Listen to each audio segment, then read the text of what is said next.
A paz do Senhor, meus irmãos. Amém.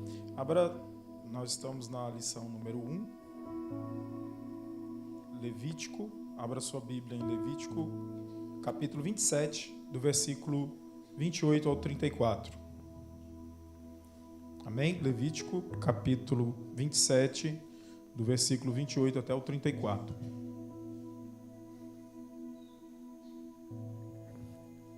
Glória a Deus. Os irmãos acharam? Amém? Depois eu passo para o texto áureo, a verdade prática. A gente vai logo para a leitura bíblica em classe, que aí a gente ganha tempo, tá certo? Amém, meus irmãos? Diz assim a palavra do Senhor: Todavia, nenhuma coisa consagrada que alguém consagrar ao Senhor de tudo que tem, de homem ou de animal, ou do campo da sua possessão, se venderá nem resgatará. Toda coisa consagrada será santíssima ao Senhor. Toda coisa consagrada que for consagrada do homem não será resgatada, certamente morrerá. Também todas as dízimas do campo, da semente do campo, do fruto das árvores são do Senhor. Santas são ao Senhor. Porém, se alguém das suas dízimas resgatar alguma coisa, acrescentará a sua quinta parte sobre ela, quer dizer, 20%. No tocante a todas as dízimas do gado e do rebanho, tudo que passar debaixo da vara, o dízimo será santo ao Senhor. Não se investigará entre o bom e o mal, nem o trocará, mas se de alguma maneira o trocar, tanto um como o outro será santo, não serão resgatados. Estes são os mandamentos que o Senhor ordenou a Moisés para os filhos de Israel no monte Sinai. Amém? Guarde essa informação aí, a última frase, que diz que o Senhor estava no monte Sinai. Amém? Vamos orar? Soberano Deus, Pai de eterna e infinita misericórdia, bendizemos e louvamos o Teu nome, Senhor Deus, nessa noite, onde, Senhor Deus, vamos aprender da Tua palavra. Fala conosco, Senhor Deus, exorta-nos, edifica-nos e consola-nos, Deus, em nome de Jesus. Amém. Meus irmãos, nós estamos numa lição de escola bíblica para todos. Então, nós vamos aprender aquilo que era de costume, dividido em apenas uma lição, agora será dividido em duas. Então, nós vamos ver a primeira parte da lição hoje, na próxima terça haverá a conclusão desse assunto. Amém, irmãos? Então, hoje você vai ficar com a introdução, o começo da lição e o final na próxima terça-feira. Nessa lição nós vamos estudar sobre o livro de Levítico. Posso ir aqui à frente aqui rapidinho, só para ver? O tabernáculo está ali. Nós vamos estudar sobre o livro de Levítico. O livro de Levítico, ele é o terceiro livro da Bíblia. Quantos têm essa informação?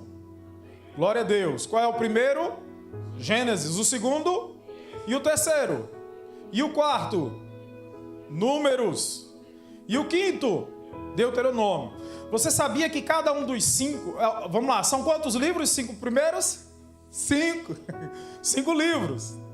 Uma vez eu pedi para um obreiro dar uma escola bíblica dominical e tinha a palavra Pentateuco na lição. E ele era diácono, viu, irmãos?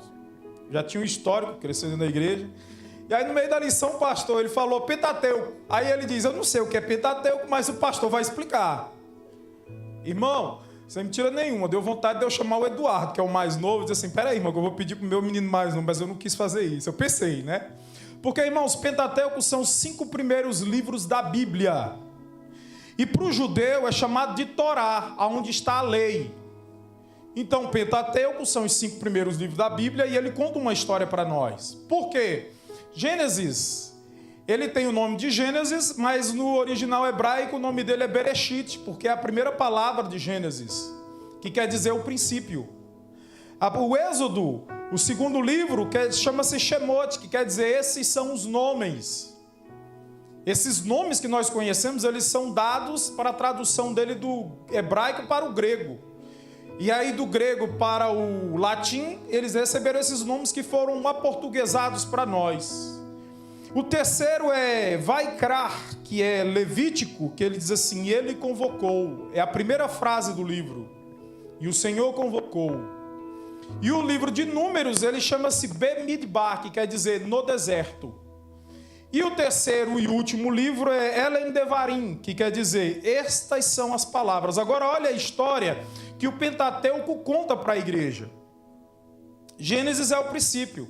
É onde o homem foi criado, formado e ele caiu, ele pecou. Êxodo é o livro do resgate.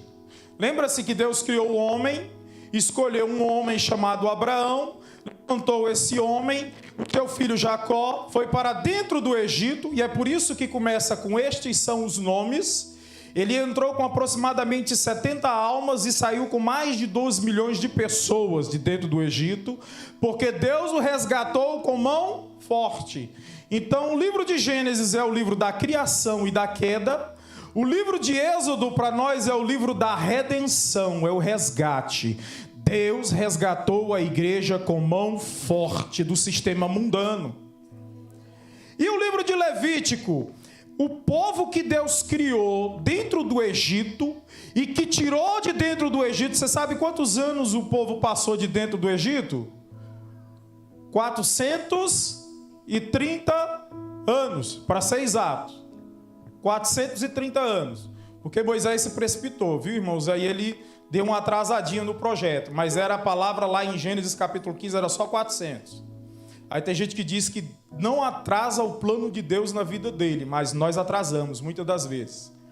Então, 430 anos, para ser exato, Deus tira o povo, e o povo passou 430 anos no Egito, aí Deus tira ele e leva para o deserto. É o livro de Levítico. Agora Deus vai estabelecer as suas leis, os seus mandamentos e ensinar o povo a adorá-lo. É nós, é a nossa história. Nós fomos criados em pecados, ou melhor, fomos criados, o homem caiu, Deus resgatou, e aí quando o homem chega dentro da igreja, depois de passar o êxodo, ele chega dentro da igreja, ele vai aprender o quê? A adorar o nome do Senhor. Ele vai aprender a adorar o Senhor. Então o livro de Levítico é para nós, é para o povo judeu, um manual de adoração, um manual de como adorar a Deus, porque não se adora a Deus de qualquer maneira, não se serve a Deus de qualquer jeito. Amém, meus irmãos? Glória a Deus. O livro de Números, ele tem esse nome Números, porque ele tem dois censos. No capítulo 1, quando o povo saiu do Egito, capítulo 1, a primeira ordem do Senhor para Moisés no deserto é: faça o censo. E no capítulo 26, porque eles estão para entrar para a terra prometida, e quando eles vão entrar, o Senhor diz: conta ao povo. O livro de Números, ele cobre um período aproximado de 40 anos. Quantos anos, irmãos? Porque eles rodaram em círculo no meio do deserto. E aí vem o livro de Deuteronômio, que quer dizer estas são as palavras. E o nome Deuteronômio quer dizer repetição da lei. Agora escute, isso é uma palavra para os nossos últimos dias, em que nós esperamos um grande avivamento para que Deus arrebate a sua igreja da face da terra. Por quê? Quando o povo saiu do Egito, que eles aprenderam a adorar no deserto, que Deus habitou no meio deles, aí eles passaram 40 anos rodando no meio do deserto, e quando foi na véspera de entrar, Deus disse para Moisés: Moisés, agora chama o povo e repete toda a lei para eles. Por quê? Porque havia nascido uma nova geração que não tinha conhecido ao Senhor como as primeiras pessoas, os primeiros, e eles não tinham visto a mão forte com que Deus tirou aquele povo de dentro do Egito. Aí Deus está dizendo: agora repete a lei para eles, para que eles possam entrar na terra prometida. Irmãos, a igreja vai passar por um grande avivamento antes do arrebatamento, mas não é um avivamento de poder, de pular, rodopiar e de saltar, não. É um avivamento da palavra de Deus, porque Deus vai transformar o caráter de muitas pessoas através da sua palavra. Porque movimento não transforma caráter, mas palavra transforma e faz com que o homem seja santo ao Senhor e ele herde a promessa. Essa história de Gênesis até Deuteronômio. Então haverá um avivamento da palavra dentro do povo de Deus para que o povo seja transformado verdadeiramente, para que possa receber a promessa. E o Números, a palavra Bemidbar, quer dizer no deserto, cobre um período de 40 anos. É a nossa caminhada sobre a face da terra. Você quer ver o que você vai encontrar na sua jornada? Leia o livro de Números. E como viver no meio do deserto? Porque no meio do deserto tinha milagre, não era só deserto. De dia tinha a nuvem que cobria o povo, e de noite tinha a coluna de fogo que cobria e que aquecia o povo. E no meio da caminhada, Deus mandava maná todo dia. Você pode até estar vivendo um deserto, mas Deus tem alimento para a tua alma todos os dias. Amém, meus irmãos? Vamos lá. Texto áureo. Qual é o nosso texto áureo? E aí eu quero que vocês olhem para a figura que está aqui. O tabernáculo está aí? Preste atenção. E porém, olha o texto áureo. Está em Números capítulo 26, versículo 11. Se você quiser ler lá, tem uma revelação da palavra de Deus para vocês, para nós aqui.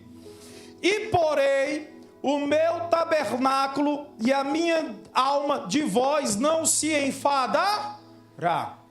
Levíticos, capítulo 26, versículo 11. Esse é o textuário da lição. Agora escute, você está com o texto aberto aí? Levíticos 26, 11? Ele diz assim, e porém o meu tabernáculo. Sim ou não? Deus mandou construir um tabernáculo. Vocês estão vendo o tabernáculo aqui? Deus fala para Moisés assim, Moisés passou 40 dias em cima do monte com Deus, e Deus mostrou para Moisés, porque Deus disse para ele, não faça tudo conforme você viu em cima do monte. Então Deus mostrou para Moisés os mínimos detalhes do tabernáculo. E aí Deus diz assim, Moisés, construa o tabernáculo. Você vai ver isso em Êxodo a partir do capítulo 25. A partir do capítulo 25, Deus ordena como Moisés construiu o tabernáculo até o capítulo 30. E Deus não diz para Moisés, Deus vai dando as instruções para Moisés. E se você observar, Deus vai dizendo assim para ele, primeiro construa a arca, depois da arca construa os utensílios, depois faça a tenda, depois faça ao redor. Aí ele vai dizer, faça o altar, a pia de sacrifício. Vocês estão vendo aí? O altar de sacrifício, a pia da purificação, façam tudo. Deus ordenou a Moisés a fazer tudo de dentro para fora. Porque toda transformação, ela é de dentro para fora, nunca de fora para dentro. Você pode até botar um paletó e uma gravata bonita, você pode até botar um vestido longo. Enquanto o teu interior e a tua essência não for transformado, você não pode ser chamado de um verdadeiro cristão. É de dentro para fora. Amém? Aí Deus diz, e eu porei o meu tabernáculo no... Vou dizer de novo. E eu porei o meu tabernáculo no... Escute. A Bíblia não é um livro do homem buscando a Deus. Não. É um livro de Deus buscando ao homem desde o princípio. Porque Deus criou o homem do Éden e todos os dias Deus vinha dos céus à terra para confraternizar com o homem. No dia que o homem pecou, quando Deus entrou no jardim, que Adão percebeu, ele se escondeu. Aí Deus pergunta, Adão, aonde é que tu és? Ele não pergunta o que é que você fez. Porque a Bíblia é um livro de Deus buscando ao homem. Quando nós observamos em Êxodo, capítulo 19, versículo 3, Deus falou com o povo e falou com Moisés de cima do monte. Se você observar Êxodo 19, 3, diz que Moisés subiu ao... Por quê? Porque Deus estava lá, sim ou não? Deus se apresentou nu, só que o desejo de Deus era estar no meio do povo. O desejo de Deus era estar no meio do seu povo. Eu creio que você não entendeu. O desejo de Deus era estar no meio do seu povo. Aí Deus diz, Moisés, eu vou descer do monte. Construa um tabernáculo para mim. Aí ele construiu. Deus desceu da sua glória do monte e foi habitar no tabernáculo. O desenho do tabernáculo está aí? Deus habitou no meio do tabernáculo, irmãos. Amém? Dentro do tabernáculo.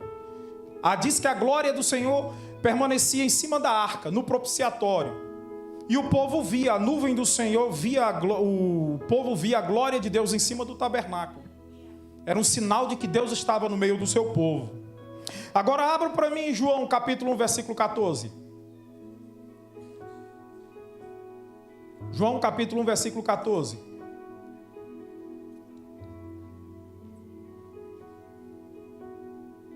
Vocês acharam? E aí o texto lá vai dizer assim, e vimos, João 1,14, deixa eu abrir aqui, porque a gente também não consegue decorar tudo. João 1,14. Diz assim, e a palavra se fez carne. Quem é a palavra? Jesus. E a palavra se fez carne e habitou entre... Essa palavra habitou aí no grego é tabernaculou. A palavra se fez carne, Jesus, e tabernaculou entre nós. Vocês lembram que lá no livro de Ageu, capítulo 2, se não me falha a memória, versículo 9, diz assim, e a glória desta última casa será maior do que a glória desta última casa será maior do que porque ali era o templo de Zorobabel. O templo de Salomão já tinha sido acabado, tinha sido destruído. E o povo estava dizendo, o templo de Zorobabel é inferior ao templo de Salomão. E Deus diz, continue a construir, porque a glória dessa última casa será maior do que a primeira. Lembra qual foi o primeiro utensílio que Deus mandou construir no livro de Levítico, no livro de Êxodo? Foi a arca, símbolo da presença do Senhor, símbolo máximo. Quando Deus diz que a glória da última casa seria maior do que a primeira, é porque no templo de Zorobabel já não existia mais a arca. Por quê? Nos tempos de Jesus, a arca não estava dentro do templo, a arca estava na porta, que era Jesus Cristo de Nazaré. Ele estava no meio do povo. E aí existe uma evolução que a gente não vai entrar no detalhe, porque senão a gente não sai do texto áureo. Porque só nesse versículo tem muita revelação da palavra para nós aqui.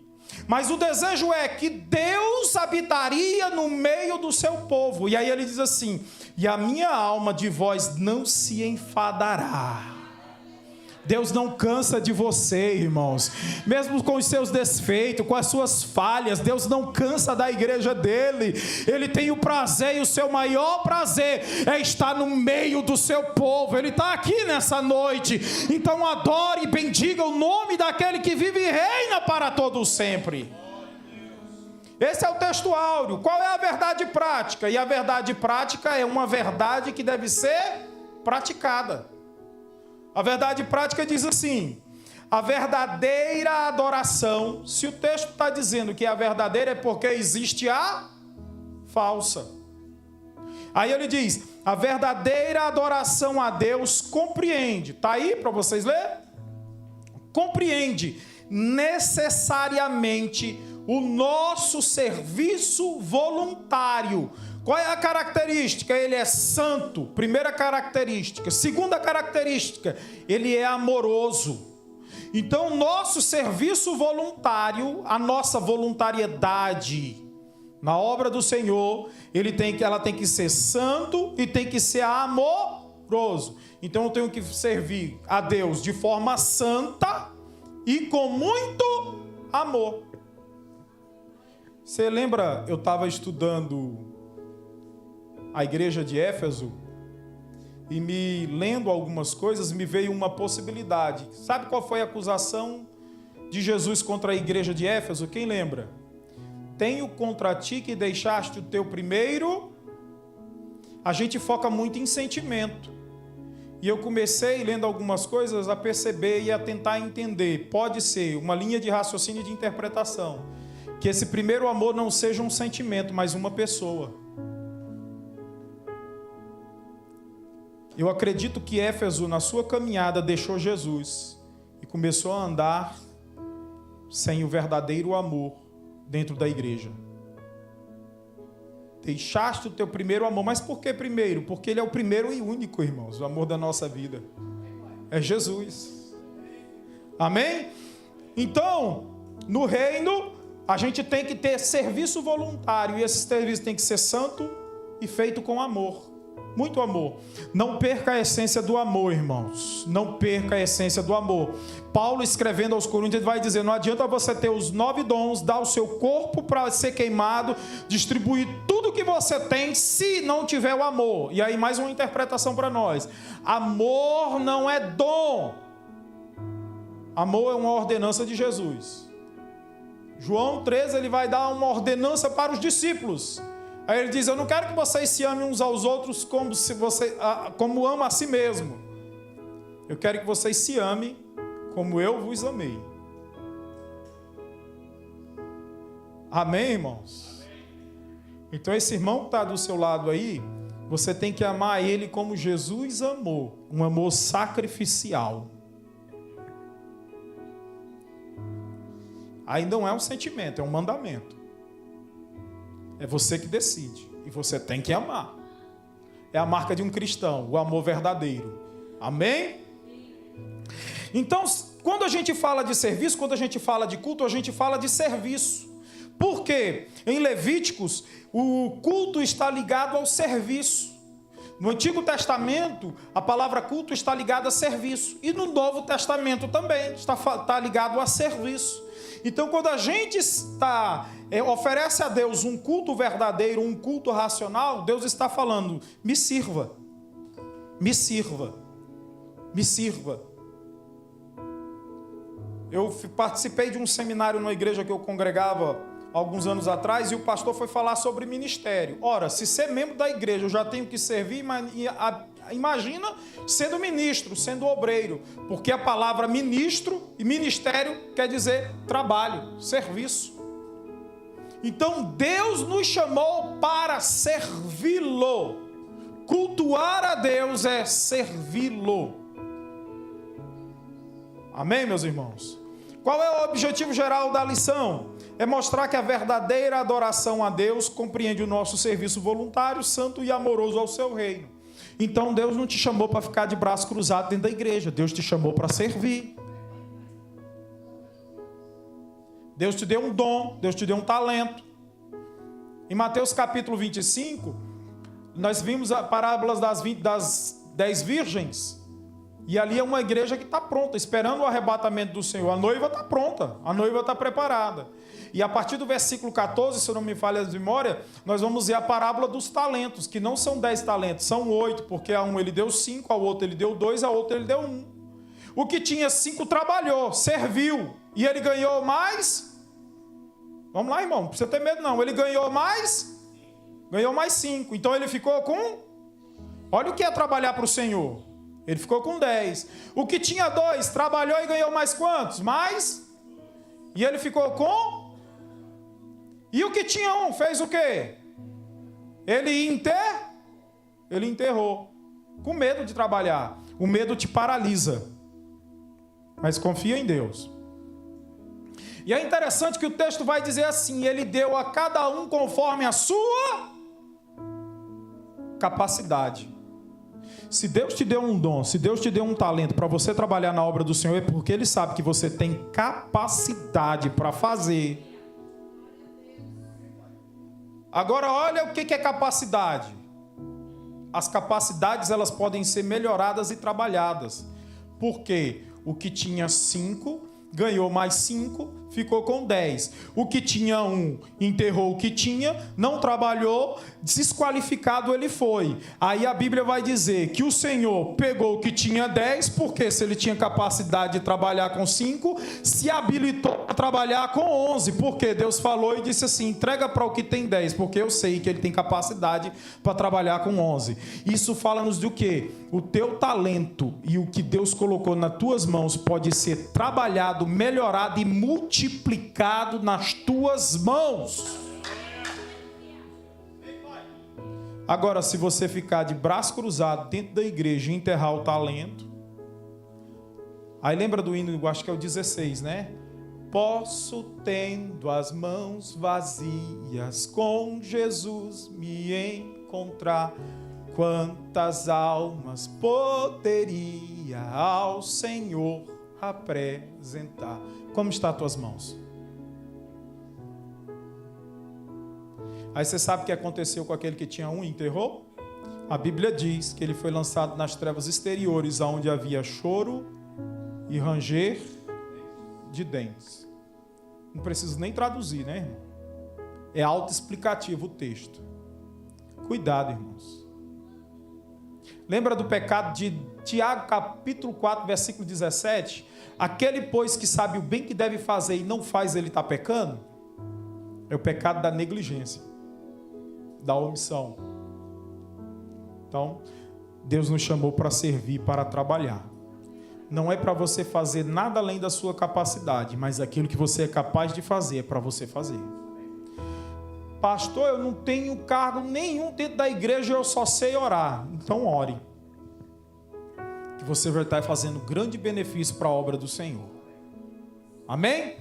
Então eu tenho que fazer, em adoração a Deus, compreender que o nosso serviço é voluntário, santo e amoroso ao reino de Deus. Vamos lá. Não vou ler os objetivos, vamos passar direto para o primeiro tópico. Introdução. Estudaremos a partir de agora a igreja vai estar estudando o livro de Levítico, cujo tema pode ser resumido nesta simples, mas atual ordenança divina. Portanto, vós, no primeiro comentário na introdução, tá? Portanto, vós vos santificareis. Se santificar já é um serviço para Deus. E sereis santos, porque eu sou santo. Então, quando você se santifica, você já está oferecendo um serviço para Deus. Pastor, o que é ser santo? Tanto no Antigo quanto no Novo Testamento, a palavra santo quer dizer ser separado. Deus te chamou para ser separado. Deus não te chamou para se misturar com o mundo. Deus te chamou para ser santo, para uso exclusivo dele. E aí uma palavra para os jovens. Ele não te chamou para você se colocar debaixo de um jugo desigual. Ele te chamou para ser colocado debaixo de um jugo semelhante, um jugo igual. O que isso quer dizer, pastor? Traduz para nós. Deus não te chamou para você namorar com jovens do mundo. Deus te chamou para você buscar um crente santo dentro da igreja para que você case e prospere. Porque quem se coloca debaixo de jugo desigual acaba desviando. Quem está entendendo a palavra, irmãos? E na Bíblia, quando a Bíblia fala de jugo desigual, a canga. Quem sabe o que é uma canga? Ninguém? Quem já viu um carro de boi? Que vão dois carros de dois bois juntos, um ao lado do outro. A canga é justamente aquilo que vai no pescoço. Aí a Bíblia diz, no livro de Levítico, nas ordenanças, que não se podia colocar um boi e um jumento junto. Um exemplo. Não se podia colocar um cavalo e uma mula junto, porque daria diferença de altura. Então, quando você se coloca debaixo de um jugo desigual junto com o infiel, você está juntando um espiritual e um carnal. Vai dar alguma coisa boa nisso, irmão? Então ore, que Deus vai mandar a tua Rebeca. Ore, que Deus vai mandar o teu Isaac. Ore. E outra coisa, crente namora para casar. Você já tem condições de sustentar uma casa? Então vai trabalhar, estudar. E o namoro tem que ser santo. Eu tenho que me santificar. Está aqui no texto. Deus nos chamou para sermos. Então o meu namoro é santo. As minhas conversas são santas. Tudo para agradar aquele que me chamou. Não é meu corpo minha regra. Teu corpo é santo. Não é para mostrar para qualquer um. Uma particularidade minha, nem dentro da minha casa eu ando sem camisa. Eu só tiro a minha camisa na frente da minha esposa. Que o meu corpo pertence a ela. É a Bíblia que diz.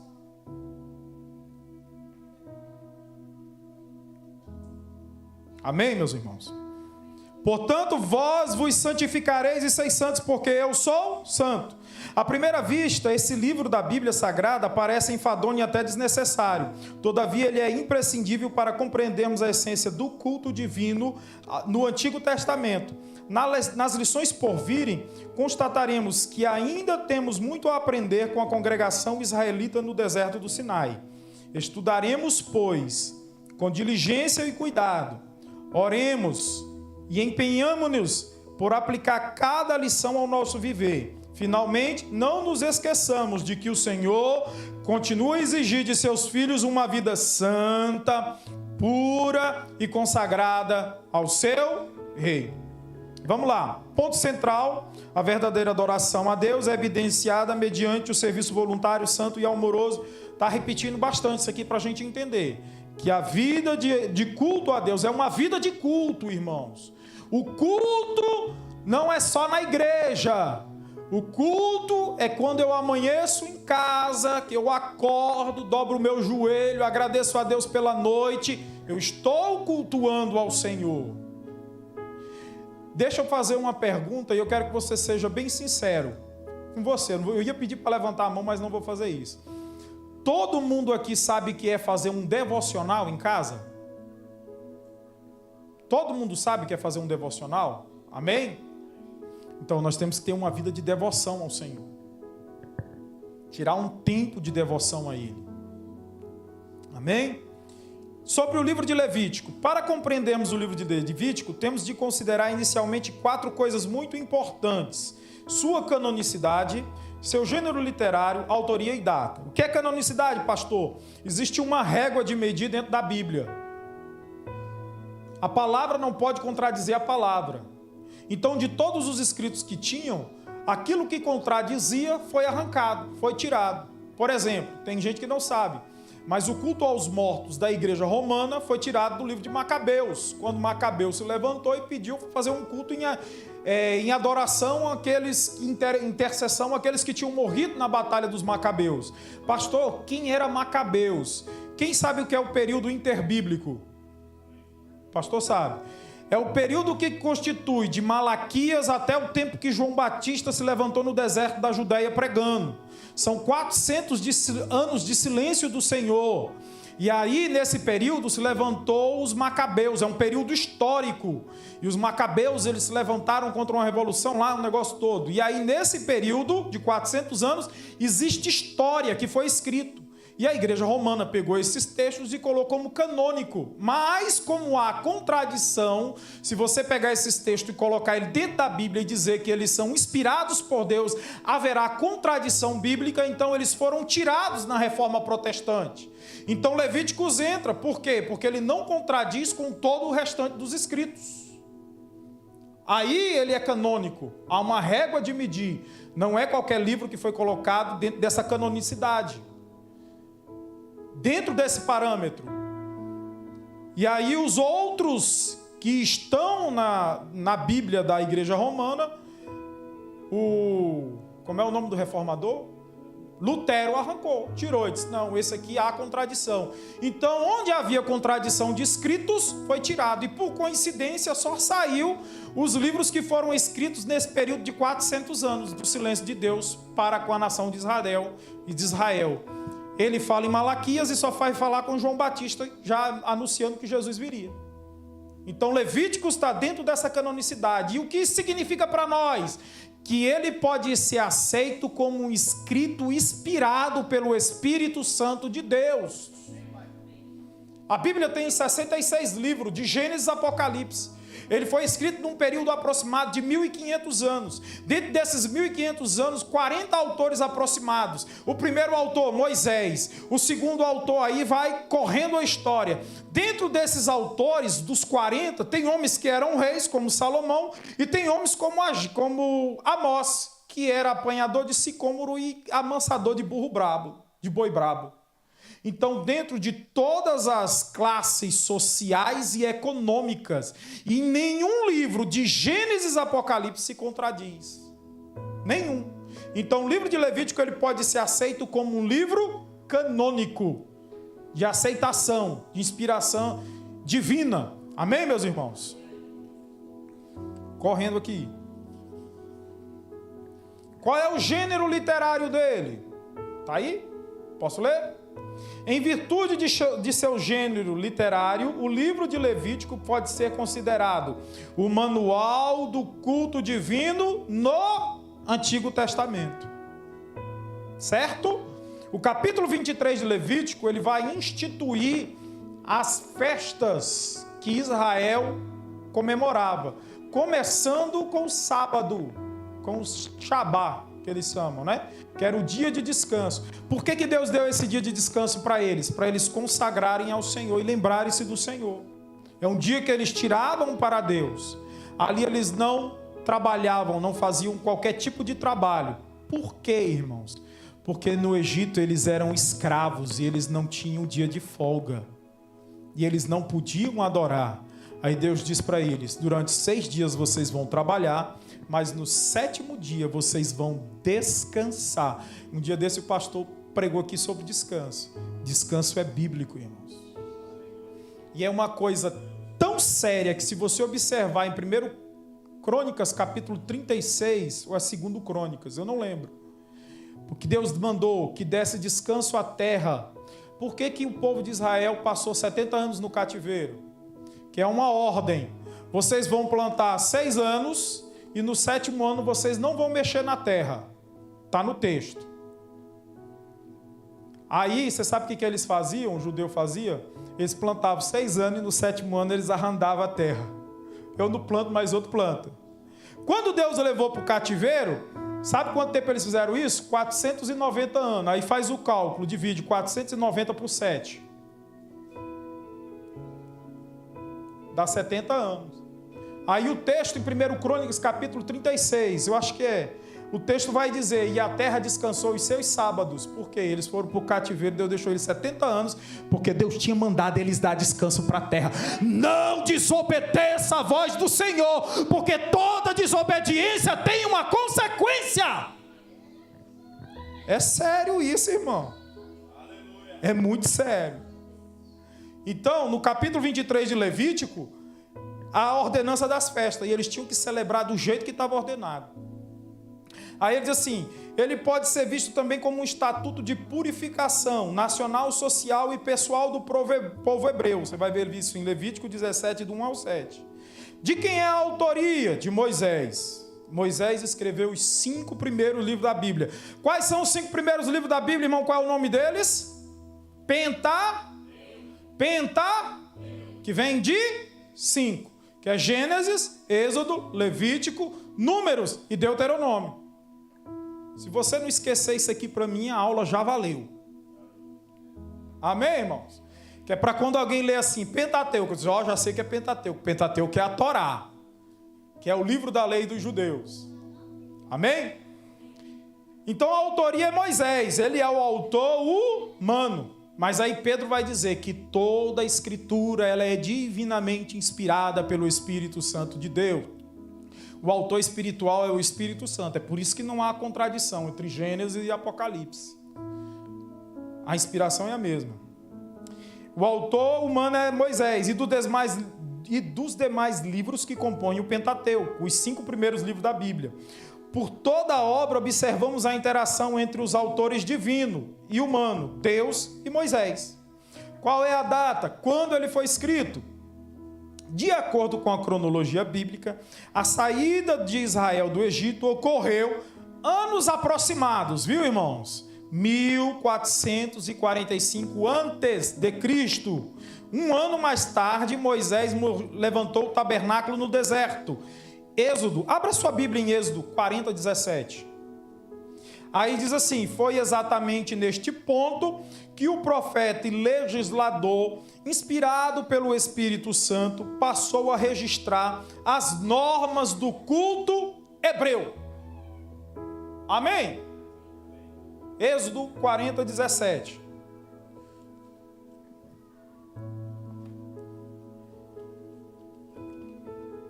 Vocês acharam aí? Êxodo 40. É o último capítulo de Êxodo, sim? Certo?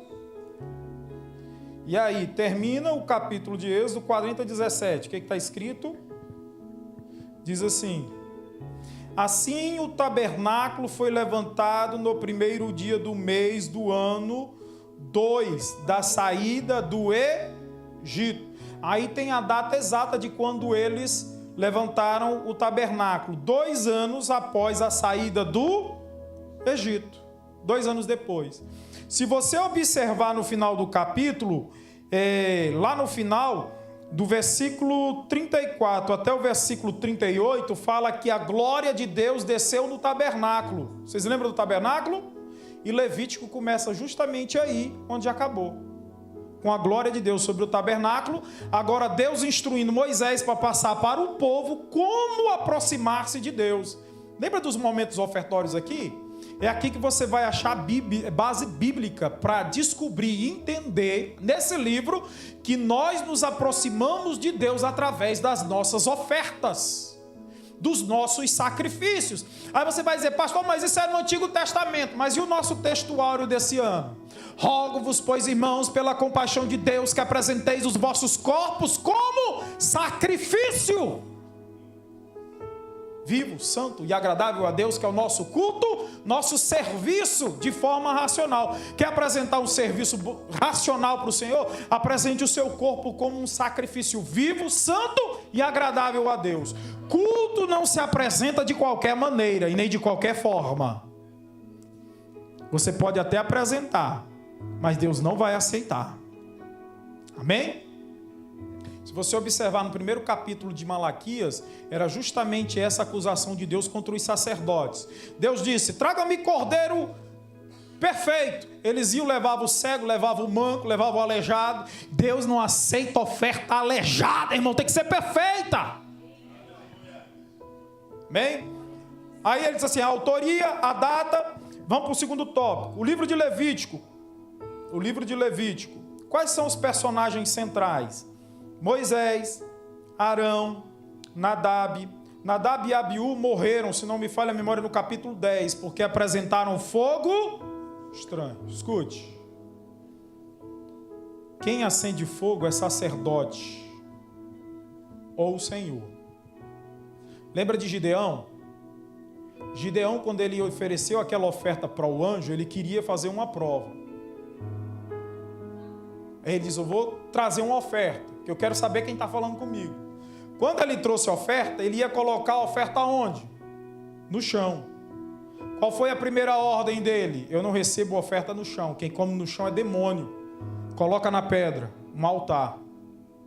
Quando ele olhou para o altar, que estava improvisado em cima de uma pedra, a Bíblia diz, aí qual era a prova dele? Eu sou homem normal, eu não posso acender.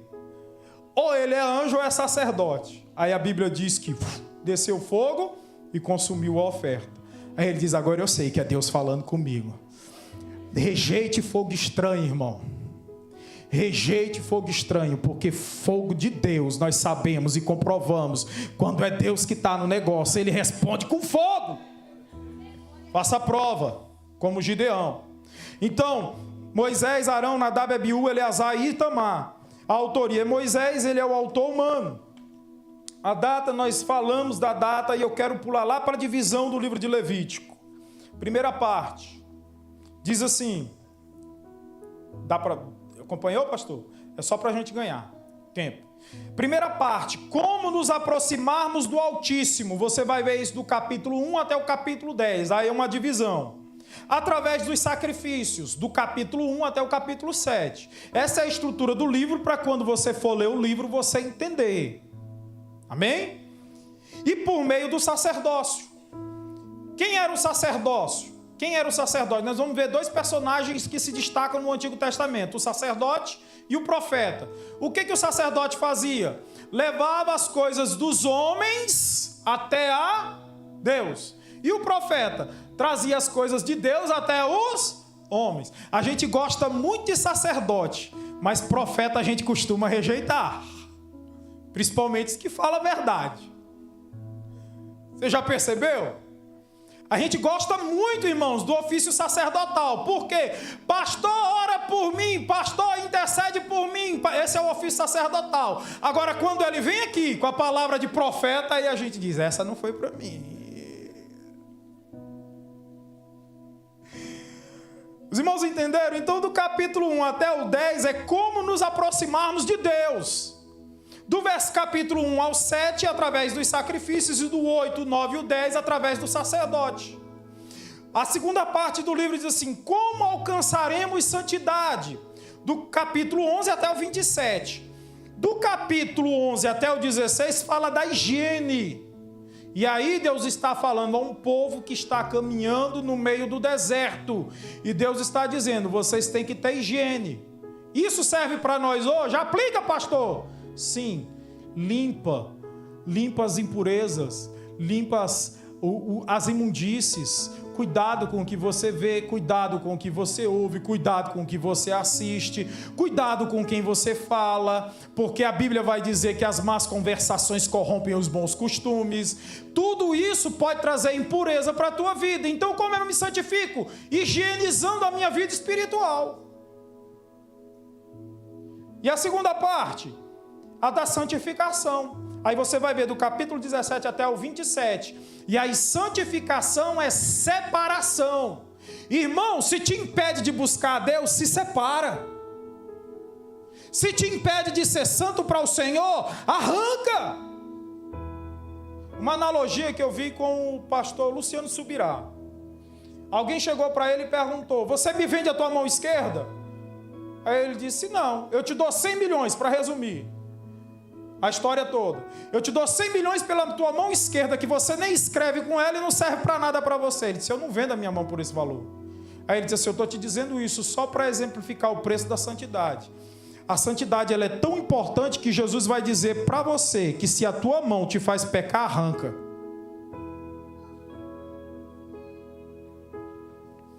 Deus nos chamou para ser santos. E lá no livro de Hebreu vai dizer assim: segui a paz com todos e a santificação, sem a qual ninguém vai ver o Senhor. Você entende esse texto? Deus está dizendo assim: eu sou tão santo, tão puro, que eu não me importo de receber ninguém, que ninguém se salva, mas nenhum impuro entra na minha presença. É como se ele dissesse assim: eu dei o meu filho, eu fiz a minha parte, e se ninguém aceitar o sacrifício dele sendo santo, a minha parte foi feita, vai todo mundo para o inferno. É isso que Jesus está falando, é isso que a palavra está dizendo. Então seja santo, irmãos, seja santo, porque Deus nos chamou para ser santo, separado para Ele. Amém, irmãos? Qual a razão do livro?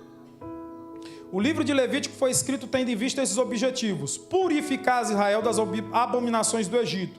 Quantos anos eles passaram no Egito? 430. Então eles conheciam os costumes, conheciam as festas, conheciam os rituais, conheciam os deuses. Lembram que Deus mandou 10 pragas? Cada praga daquela ali era Deus destruindo um deus do Egito. Deus estava mostrando para o Egito que é maior do que os deuses de lá, e estava mostrando para a nação de Israel que é maior do que todos os deuses. E aí, para resumir aqui, o objetivo do livro era Deus tirando o Egito do povo. Porque eles passaram 4 anos lá dentro, sim ou não? Isso acontece com a gente, viu, irmãos? Então Deus resgatou o povo, salvou. Aí Deus passou 40 anos para que eles pudessem, foi num momento, foi rápido, Deus tirou. Só que Deus tirou o povo do Egito, mas não tirou o Egito de dentro do povo. Então eles precisavam o quê? Aprender a adorar a Deus para se purificarem de tudo que eles conheciam. Isso é para nós também. Nós estamos num processo de purificação, de santificação, de regeneração e de justificação, para que a gente possa herdar a vida eterna. Amém, meus irmãos? É o resumo desse tópico. Segundo, preservar Israel das iniquidades de Canaã, que era para onde eles iam.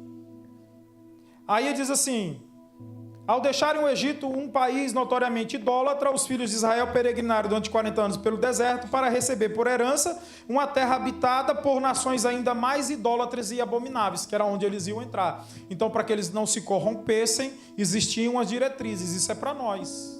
Nós estamos do mundo, mas não somos deste mundo. Nós somos peregrinos. Então, irmão, não se mistura não. Vigia. Certo? Aí o texto vai dizer assim: sem os estatutos, leis e regras do livro de Levítico, os israelitas corriam o risco de perder as suas características como povo exclusivo de Deus. Vocês sabem quantos mandamentos tinha a Torá? Quem sabe? Alguém sabe? 613 mandamentos. Irmãos, e você sabia que um jovem com 12 anos de idade, quando Jesus vai para o templo com 12 anos de idade, ele já tinha que conhecer os 613 mandamentos. Ele já tinha que conhecer. Aí Jesus, quando chegou lá, ele sobejou, ele foi além. Ele já estava discutindo sobre os mandamentos. Esses 613 mandamentos, eles tinham 365 mandamentos negativos. 365 é o número sugestivo. Quem sabe que é 365? É como um mandamento para cada dia do ano. E esses mandamentos negativos queria dizer: não faça, não faça, não faça. E eles tinham 248 positivos, que os judeus acreditavam que os 248 eram a composição óssea do ser humano. Que o ser humano tem 248 ossos no corpo ou 248 órgãos principais. E esses mandamentos diziam: cumpra esse preceito, faça isso, ande assim. Que eram chamados de 248 mandamentos positivos. Porque essa palavra tinha que estar dentro do ser humano. Amém, meus irmãos? E aí constituiu os 613 mandamentos. Então, essa era para quando eles entrassem em Canaã, eles aprendessem a viver no meio daquela sociedade. Porque eles estavam lá, mas eles tinham que viver conforme o Senhor os ensinara. E qual era o terceiro motivo? Transformar Israel num povo santo, adorador e obreiro. A Moisés cabia também educar os filhos de Israel a fim de transformá-lo num povo santo, adorador e obreiro. Sem a educação minuciosa e eficiente proporcionada pelo livro de Levítico, os israelitas jamais teriam cumprido a missão que o Senhor lhes designara por intermédio de Abraão: ser uma bênção para todas as famílias da terra. Afinal, Israel teria de portar-se como nação messiânica, pois tinha como missão principal, embora inconsciente, revelar Jesus Cristo ao mundo. Amém, meus irmãos? Eu passei um pouquinho do meu tempo, eu quero orar com você, juntamente com você, nesse instante. Aí tem só a conclusão, mas o próximo professor na terça-feira vai trazer a conclusão para os irmãos, amém? Ele vai continuar o assunto. Vamos orar? Soberano Deus, Pai de eterna e infinita misericórdia, a Tua palavra, Senhor, foi ministrada aos nossos corações nessa noite, Pai. Derrama a Tua graça em cada um dos nossos corações aqui, Senhor Deus, e que a Tua palavra fique fixada no nosso coração, Pai, para nós não pecarmos contra Ti e andarmos e estarmos no centro da Tua vontade. É o que te pedimos, em nome de Jesus. Amém, papai. Amém. Pastor João Áquila.